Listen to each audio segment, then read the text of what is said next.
Écoute bien ce que je vais te dire dans cette vidéo, parce que la vérité que tu vas entendre risque de te choquer.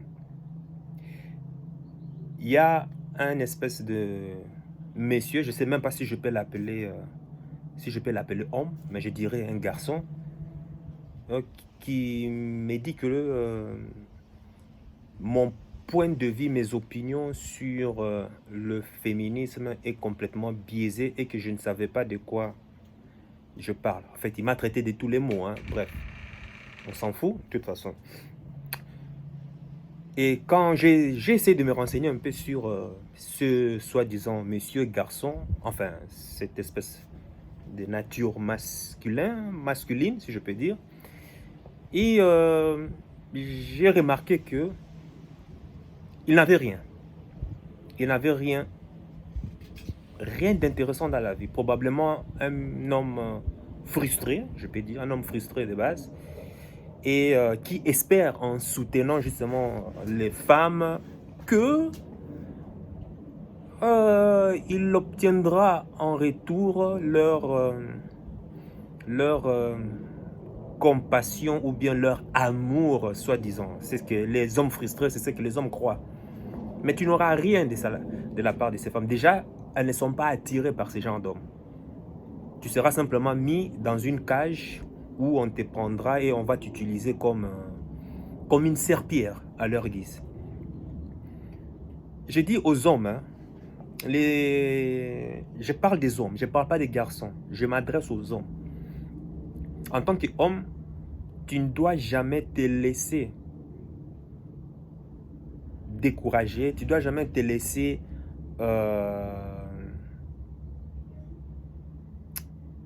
embourber par les bruits des médias, par les bruits de ton entourage qui disent que ben voilà, féminisme c'est ci, féminisme par là, oh l'homme est foutu. Bref, ne te laisse jamais distraire par ces genres de messages. Tous ces dons, tu n'as qu'un seul objectif, et je le répète, c'est de réussir ta vie, point barre. Point barre. Tu sais, hein, on dit que les hommes ont perdu leur valeur. C'est vrai, en tout cas c'est un constat, c'est une majorité. Mais généralement, les lois féminisme, les lois des gouvernements, dans le but de pouvoir maintenir la population dans la pauvreté, de les maintenir comme des moutons, ne s'appliquent que sur le monsieur, madame, tout le monde, un citoyen moyen. Quand tu atteins la haute hiérarchie, le 1%, le 1%, ou bien les 10%, à la limite même les 20%, ces lois ne s'appliquent plus. Ces lois ne s'appliquent plus. Crois-moi. Voilà pourquoi je recommande de toujours, tu n'as qu'une seule option dans la vie, réussir ta vie, point barre. Quand tu réussis ta vie, quand tu fais partie, même si tu fais partie des 20% des tops de la société, crois-moi, ces femmes qui se disent « Oh, moi je suis », c'est fini. Toute leur propagande, c'est fini. Naturel. La loi naturelle des choses fera qu'elle s'efféminisera devant ta présence. Ces hommes qui sont en train de perdre le repère par rapport à, justement, à la montée en puissance du féminisme, perd leur repère simplement parce que justement tu n'as pas encore travaillé, tu n'as pas suffisamment de valeur dans la société. Moi, écoute, tu peux dire que tu as une telle valeur, mais sur le marché décide quelle valeur tu as. Si tu te retrouves dans un village, imagine que tu es un beau mec, tu te retrouves dans un village où il n'y a pratiquement pas d'hommes beaux, crois-moi, naturellement, ta valeur va augmenter. Parce qu'il n'y aura pas peut-être des hommes de ton calibre dans ton environnement. C'est le marché qui décide. Mais par contre, quand tu viens dans une grande ville, où tu rencontres par exemple des footballeurs comme les Mbappé, comme les bien mecs beaux, qui ont réussi dans la vie, il n'y a pas que la beauté pour un homme. Hein? Il y a aussi le statut social, le statut financier, les habilités, les compétences sociales, tout et consort. Quand tu rencontres face à tous ces hommes, crois-moi, la valeur que tu avais au village et dans de grandes villes, peut-être que tu descendras peut-être à 1 ou 0. Tu vois, c'est le marché. En réalité, quand je dis le marché, c'est l'offre et la demande, simplement, c'est tout. Tu vas dans un milieu où il y a plus de femmes que des hommes, naturellement, ta valeur va un tout petit peu augmenter, c'est clair. Mais la valeur de l'homme, c'est très complexe, parce qu'il faut devoir travailler sur tous les piliers. Mais comme nous vivons dans un système capitaliste, crois-moi, au fur et à mesure que tu es en train de travailler tes compétences sociales, tu dois absolument travailler aussi ton statut financier, y compris ton statut social aussi, y compris ton physique aussi. Tu dois travailler tous les domaines. Sinon, ton statut financier, social, habilité, je ne sais pas quel autre domaine, quand tu le multiplies, quand l'un est zéro, ben, le tout c'est complète zéro. Voilà pourquoi c'est dur c'est vraiment dur d'être vraiment un homme de grande valeur. La femme a plus d'avantages. Elle est née déjà automatiquement, elle a déjà sa valeur, déjà avec son physique et sa beauté et sa jeunesse. Elle a déjà cette valeur. Et dès qu'elle est belle, jeune, arrivée dans la vingtaine, même si elle n'a rien, automatiquement, elle est invitée sur un yacht. Elle est invitée dans des carrés VIP, même si elle n'a rien fait, simplement par sa beauté. C'est l'avantage de la femme. Mais l'homme, même si tu es beau, si tu n'as rien, tu ne seras même pas invité au carré VIP. Jamais. On ne va même pas te considérer. Alors que un homme qui est moche, s'il réussit sa vie, crois-moi, même ces belles femmes vont trouver en ce monsieur des qualités, des qualités grandioses, des qualités inimaginables, des qualités florissantes.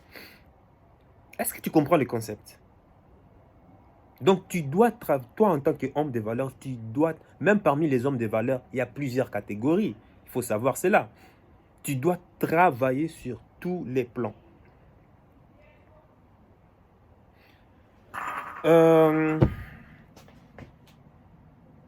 Déjà, regarde, dans toutes les légendes, dans toutes les contes de fées, tu verras que c'est toujours, enfin pas toujours, mais tu verras qu'en général, et toujours, c'est toujours, tu verras, tu entendras parler que c'est un homme, un prince ou un roi qui est parti épouser ou tomber amoureux d'une paysanne et en a fait une princesse ou bien une reine. Mais est-ce que tu as déjà entendu parler d'une reine ou d'une princesse qui est partie tomber amoureuse d'un paysan, un pauvre, un rien du tout, et en faire un roi?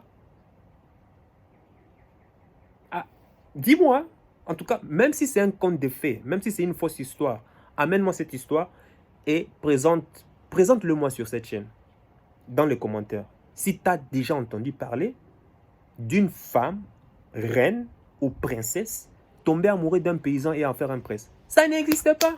Pourquoi, à ton avis? Tu crois que c'est pourquoi?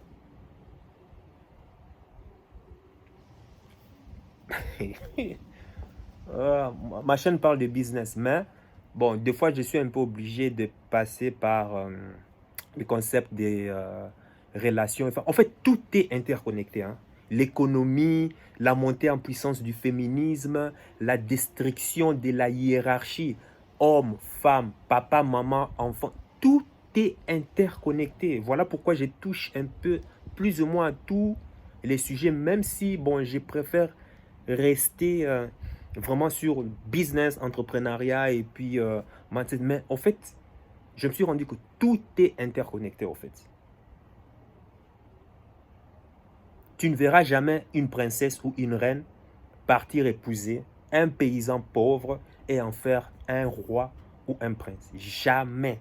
Si tu connais une histoire, partage-le dans les commentaires. Déjà, de par l'hypergamie des femmes, déjà, elles auront toujours tendance à vouloir un homme qui a un statut au-dessus de plus qu'elle. C'est comme ça, c'est sa nature. Maintenant, quand tu sais, toi, cela, si tu n'as rien aujourd'hui, notre objectif à nous, c'est quoi? Réussir notre vie, atteindre le 10 sur 10, atteindre la crème de la crème. Moi, mon objectif, c'est d'atteindre le 1%, les top des tops. Même si toi, même si toi, ton ambition n'est pas d'atteindre le 1%, ben, tu peux quand même faire un effort d'atteindre le 20%. Tu peux déjà faire un effort pour ça. Avoir déjà cette ambition. Et crois-moi, toutes ces lois, oh les femmes sont inaccessibles, oh ces genres de trucs, va tomber à l'eau. Ça ne s'applique pas là-bas, au top des tops. Ces mêmes féministes-là, au top des... Quand ils sont en face d'un homme de grandes valeurs, par exemple, je dirais, bon, certaines stars qui ont réussi dans tout, surtout le plan financier, social, tout et consort, les lois et autres là, fini, hein? Tomber à terre, fini, fini, ça n'existe pas.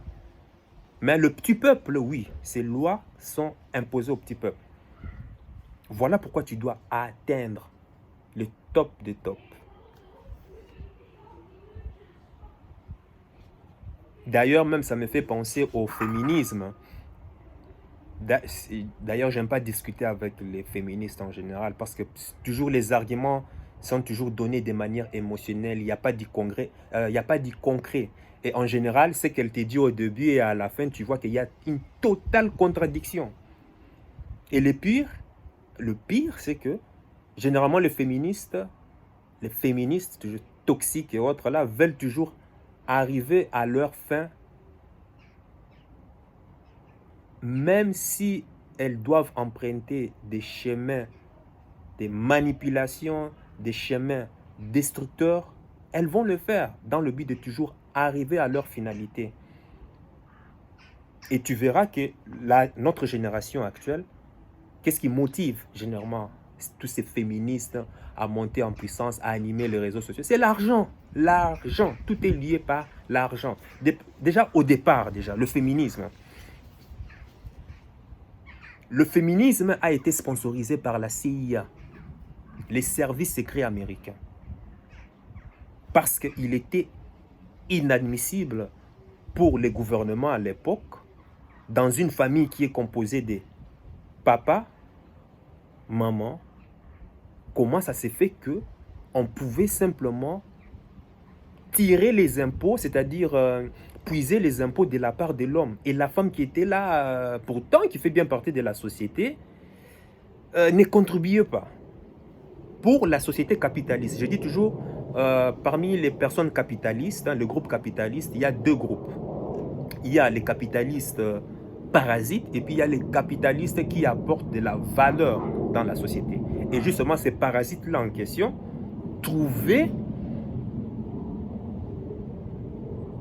que c'est vraiment cancérigène de pouvoir puiser, de pouvoir soustraire les impôts de la part de l'homme, alors qu'il y a la femme qui est là aussi, c'est une grande consommatrice. Alors qu'est-ce qu'il faut faire? Il faut pousser la femme à l'époque, parce que tout ce concept vient des Amériques, hein. Ça part des Amériques, ça contamine l'Europe, et puis l'Europe, boum, le monde. Alors il faut pousser la femme américaine à pouvoir aussi payer les impôts, et pour ce faire, on va l'obliger à travailler. Ils ont tenté une fois, ça n'a pas marché. Bon, là on est à l'époque 1800, hein, c'était pendant c'était à l'époque de l'esclavage. Ils ont tenté de forcer, de pousser les femmes et aussi c'était aussi le début de l'ère de la révolution industrielle. Parce que, bon, à l'époque, il y avait des métiers durs, on était à une économie agricole, la période agricole, les métiers étaient assez difficiles. Bon, le conditionnement faisait que, ben voilà, les hommes étaient plus enclins à pouvoir exercer des métiers difficiles et les femmes préféraient toujours les métiers d'autres métiers un peu plus sociaux et surtout le plus important, éduquer les enfants pour les faire grandir. Crois-moi, c'est un travail très difficile. Mais cela ne veut pas dire qu'un travail était plus qu'un autre, non. La différence dans la biologie faisait que certains hommes étaient plus enclins à exercer certains métiers difficiles parce que départ déjà je peux prendre un exemple simple pour ne pas sortir du sujet, que les hommes en général ont une peau épaisse. Déjà, cette différence déjà des peaux, la femme a une peau fine par rapport à l'homme. Et cette différence faisait que déjà, l'homme était plus enclin à pouvoir supporter les conditions climatiques rudes.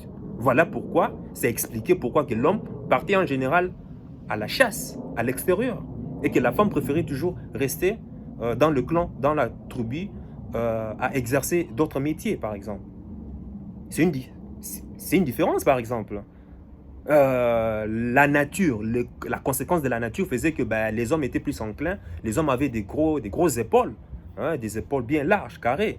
Et ceci a fait en sorte que, bon, naturellement, voilà, l'homme préférait aller chasser. Parce qu'on chassait avec des lances, hein, à l'époque. Et la femme préférait, écoute, quand tu vas aller chasser, à ton retour, voilà, moi je vais cuisiner. Tu vois, c'est cette différence de la biologie qui établissait déjà les règles. Donc, maintenant revenons à nos sujets par rapport au féminisme. Ces lobbies, en collaboration avec les services secrets américains, ont forcé la femme à pouvoir travailler, mais les femmes ne voulaient pas. Les femmes ne voulaient pas travailler. Elles ont dit niet. Moi, je préfère bien rester à la maison. Mon mari travaille, un seul salaire nous suffit à pouvoir subvenir à notre besoin. C'est largement suffisant. Les femmes ne voulaient pas travailler.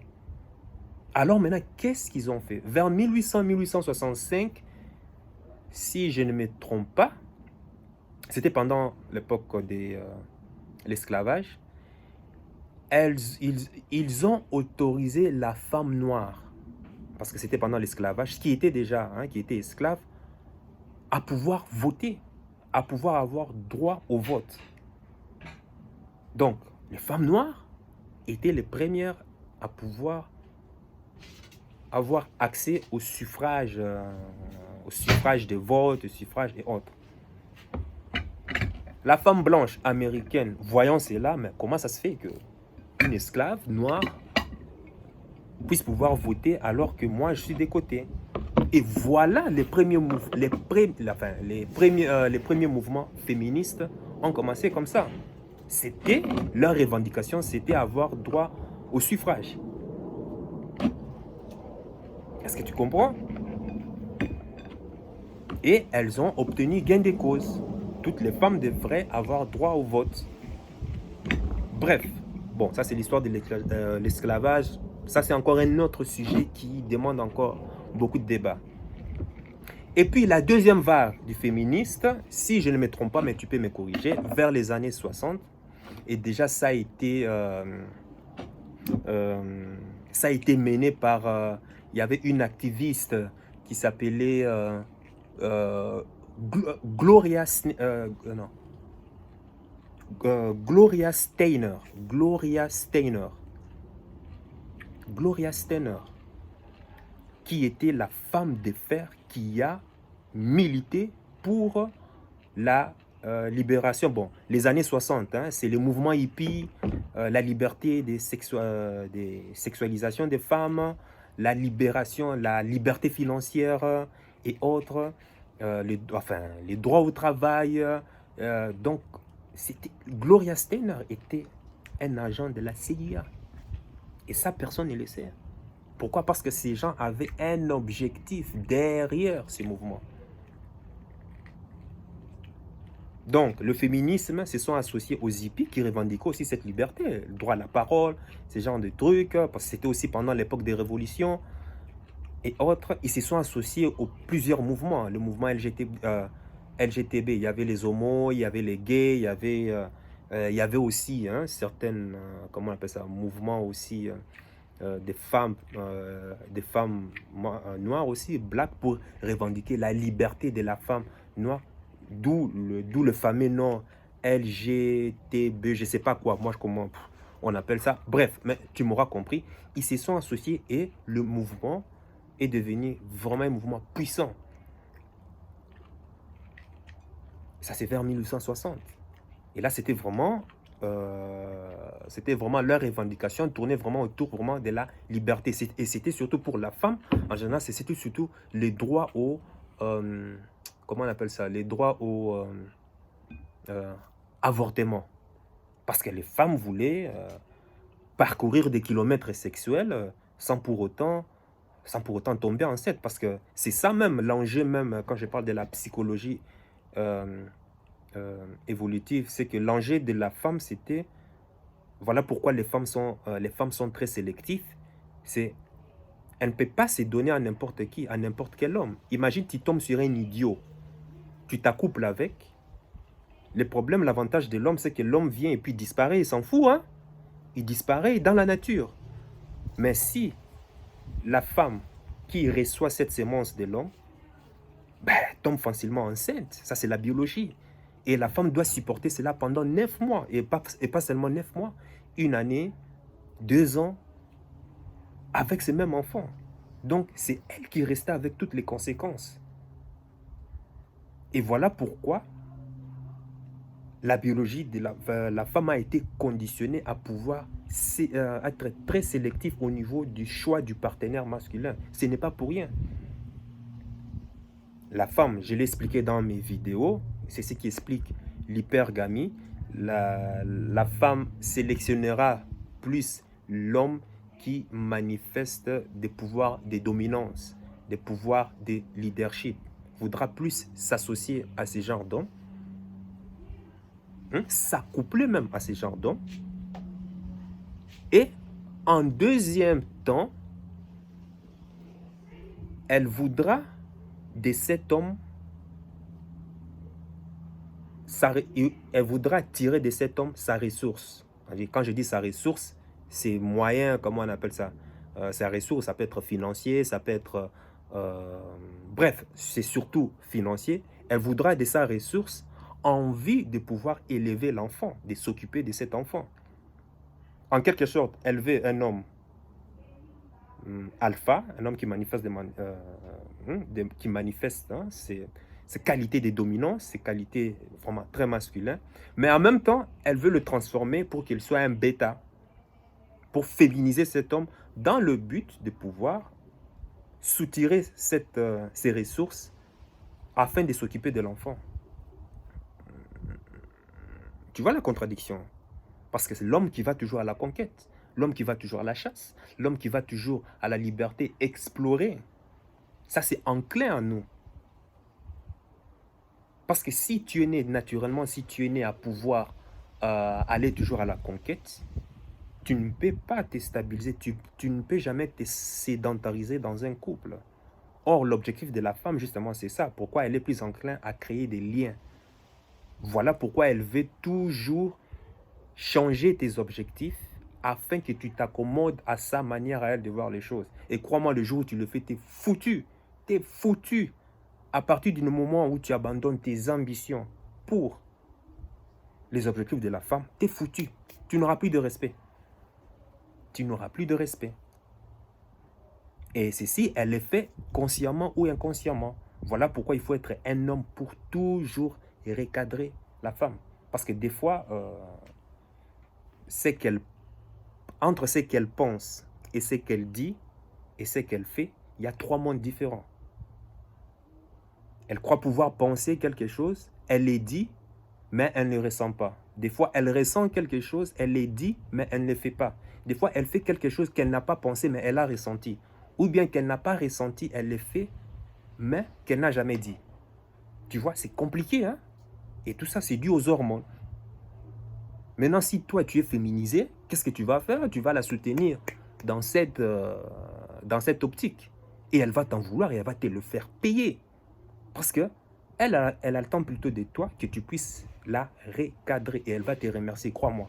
Elle va râler à un certain moment, mais après, elle va te remercier de t'être comporté comme un homme pour pouvoir la recadrer sur ses opinions, sur ses choix. Elle n'aime jamais prendre des responsabilités. En gros, c'est ça. Et j'en ai des preuves, hein, ça pour ça. La femme n'aime jamais prendre des responsabilités. La deuxième chose que tu dois retenir de cette vidéo, la femme n'aime pas prendre des responsabilités. Voilà pourquoi, en tant que toi, homme de grande valeur, tu dois l'aider à prendre des responsabilités. Enfin, tu dois l'aider en prenant des responsabilités, en faisant des choix.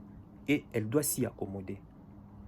Ne te laisse pas berner encore par ces femmes qui disent non, tu dois me suivre. Tout ça, c'est des blabla. Je t'ai dit, entre ce qu'elle pense et ce qu'elle ressent et ce qu'elle dit, et entre ce qu'elle doit faire, mais qu'elle a pensé, mais qu'elle n'a pas dit, ou entre ce qu'elle a dit et qu'elle a ressenti, mais qu'elle a pensé, ou entre ce qu'elle a dit, qu'elle n'a pas pensé et qu'elle n'avait même pas ressenti cela. Hey, si tu vois comment ça devient compliqué, tu t'y perds. Voilà pourquoi il faut un homme qui a toute cette comment, la testostérone pour pouvoir la recadrer. C'est ça. Et à l'époque, quand même, c'était 2-3 fessées. Va t'asseoir au coin là-bas, hein, au coin à genoux. Elle va râler 30 minutes. 1 heure après, elle va revenir vers toi. Ah, vraiment, merci beaucoup. Tu es vraiment un homme. C'est naturel. Même elle, quand tu vas dire ça à une femme, elle va te dire non, c'est faux. Ne crois jamais à ce qu'elle dit. Regarde plutôt ce qu'elle fait. Troisième chose, ne crois jamais à ce qu'elle dit. Regarde plutôt ce qu'elle fait. Crois-moi. Elle va te dire qu'elle n'est pas comme ça, mais dans les réalités, sur le terrain, c'est autre chose. Tout ça pourquoi? Ce sont les hormones, c'est sa biologie. Bref, revenons à l'histoire. Et puis, Gloria Steiner, ben voilà, avait un programme. Le programme, c'était de pouvoir, comment on appelle ça, de pouvoir exécuter, de pouvoir mettre en place le système des lobbies, de ces lobbies à l'époque, hein, pharmaceutiques, de ces lobbies cosmétiques, de ces lobbies, bref, tous ces lobbies et autres. Parce que le but, c'était de pouvoir donner suffisamment de pouvoir aux femmes, qu'elles aient plus d'argent, et la conséquence sera quoi? Qu'elles vont plus commencer à consommer. Alors, plus une femme consomme, plus l'argent va dans les poches de qui? Voilà, tu as tout compris. C'était ça l'objectif. D'ailleurs, en passant, quand je parle de que je suis contre les, comment on appelle ça, body positif, des trucs machin qu'ils encouragent. Tu crois, body positif, est-ce que tu sais que c'est financé par qui? Tu sais, faut pas embrasser un mouvement, des pensées ou des opinions dont tu ne connais pas l'origine. Fais très attention d'être embourbé. Voilà pourquoi j'ai dit qu'un homme, il faut rester focus. Ne te laisse pas amadouer par n'importe quoi. Body positif est financé par des entreprises. Il y a des entreprises aussi d'e-commerce. Je fais de l'e-commerce. J'ai vendu aussi des produits. Ah oui, moi je m'en fous. Hein. Je vois, il y a une tendance. Je profite de la tendance pour me faire de l'argent. Point barre. Je suis pragmatique. Et si toi, tu veux te faire avoir dans ça, tant pis pour toi. Mais moi, je me fais de l'argent. Body Positive est financé par des entreprises d'ailleurs qui vendent des produits à cette catégorie de femmes qui sont un peu fortes, qui sont un peu grosses. Mais l'envers du décor, c'est quoi? C'est qu'on encourage les femmes à être grosses. Et est-ce qu'être grosse, c'est la santé? En quelque sorte, on est en train d'envoyer des images dans le but de pouvoir détruire même la femme. Oh non, tu es grosse, tu as un surpoids, tu es bien comme ça. Il faut être fier de toi. Il faut être fier. Mais c'est la folie. C'est la folie. Et le pire, c'est qu'il y a certains hommes féminisés qui supportent cela sans rien comprendre. Oh, on devrait accepter toute personne telle qu'elle est, son poids, son truc. Non, c'est faux. C'est faux. Scientifiquement, on sait que le surpoids, c'est mauvais contre la santé. Ça, c'est la base de la base. Déjà, quand tu compares la ratio, ton poids par rapport à ta taille, et que tu as un surplus déjà, le surplus d'une masse graisseuse de 15% ou 18% si je me trompe, eh ben c'est déjà, tu es déjà, comment on appelle ça? Tu es déjà en surpoids là. Mais aujourd'hui, on encourage ces femmes. Non, tu es bien comme ça. Et derrière, qu'est-ce qui se passe? Eh bien, il y a des produits qui sont créés, des vêtements, de la nourriture, dans le but de pouvoir pousser ces femmes à pouvoir acheter, consommer. Tout est lié à l'argent. Il n'y a rien pour rien. Quand tu vois un mouvement, et tu verras que la base en général suit toujours l'argent. Mais ça, on ne va pas te le dire. Hein. Je te le dis parce que moi-même, j'en ai profité de ça. J'ai vendu des produits spécialement réservés aux femmes enfin, obèses ou bien des femmes grosses. Voilà. Où on va? À l'heure actuelle, tu verras que les plus grands consommateurs ou consommatrices entre hommes et femmes, ce sont les femmes. Donc, forcément, on doit leur donner des conditions d'aisance financière, sociale, comme ça. Parce que si elles ont l'argent, qu'est-ce qu'elles vont faire? Qu'est-ce qu'elles font en général? Ah ben, c'est d'aller dépenser. Hein. Regarde, les shopping et autres là. 70 à 80%, ce sont des femmes. Alors, maintenant, toi, tu veux que, si moi je suis entrepreneur, je réfléchis, je dis que comme ma clientèle, c'est plus les femmes, tu crois que moi, je serais pour que les femmes restent à la maison ou pour que les femmes n'aient pas de l'emploi et autres? Non, non. Je vais plutôt financer, je vais plutôt sponsoriser le système de telle sorte que le système favorise les femmes et que quand elles auront de l'argent, elles viendront dépenser dans mes magasins. Il y a une activiste conservatrice américaine, Phyllis Schlafly, une conservatrice républicaine américaine. Elle dit ceci: The feminist movement is just not compatible with happiness. They are not for equality. They want to kill everything masculine. Donc, le mouvement féminisme n'est pas compatible avec le bonheur dans la famille. Leur seul objectif, ils ne veulent pas l'égalité. Tout ce qu'ils veulent, c'est de tuer tout ce qui est masculin, c'est de tuer tout ce qui est homme. Un activiste, quelqu'un qui a réussi sa vie, qui le dit ainsi. Margaret Thatcher, la première femme, premier ministre de l'Angleterre, Margaret Thatcher, the Iron Woman, une féministe, hein? Elle venait et parlait, elle soutenait, oui, les femmes doivent travailler, les femmes doivent faire ceci, les femmes doivent... Mais quand elle rentrait à la maison, elle partait cuisiner pour son mari. Elle était... Aïe, aïe, j'ai pas le temps.